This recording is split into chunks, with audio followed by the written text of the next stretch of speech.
নতুন মৌসুমের জন্য প্রস্তুতি সারতে প্রথমবারের মতো প্রাক মৌসুম ফ্রেন্ডলি ম্যাচ খেলতে নামছে স্প্যানিশ জায়ান্ট আতলেতিকো মাদ্রিদ। জুনের শেষ সপ্তাহে ক্লাব বিশ্বকাপে খেলার পর আর মাঠে নামেনি মাদ্রিদের ক্লাবটি। এবার নিজেদের ঝালিয়ে নিতে রাত 12টায় পর্তুগিজ ক্লাব এফসি পোর্তোর বিপক্ষে মাঠে নামবে তারা। আগের মৌসুমের শেষের দিকটা খুব একটা ভালো কাটেনি আতলেতিকোর।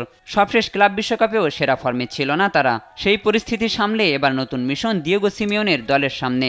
আগামী মৌসুমের জন্য নিজেদের নতুন করে প্রস্তুত করতে চাইছে লাল সাদা শিবির। এই ম্যাচে তাই পোর্তোকে হারিয়ে আত্মবিশ্বাস ফিরে পেতে চাইবে আতলেতিকো।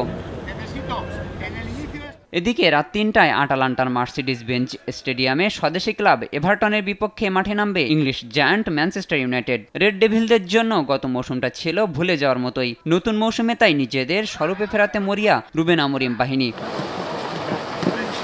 বেশ ভালোভাবেই প্রাক মৌসুম প্রস্তুতি সারছে ম্যানইউ।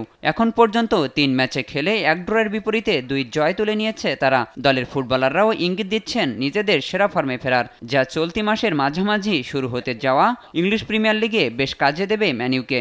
এই ম্যাচে তাই এভারটনকে হারিয়ে জয়ের ধারাবাহিকতা ধরে রাখতে চাইবে ওল্ড ট্রাফোর্ডের ক্লাবটি। শাহিনুর আলম, স্পোর্টস ডেস্ক, দেশ টিভি।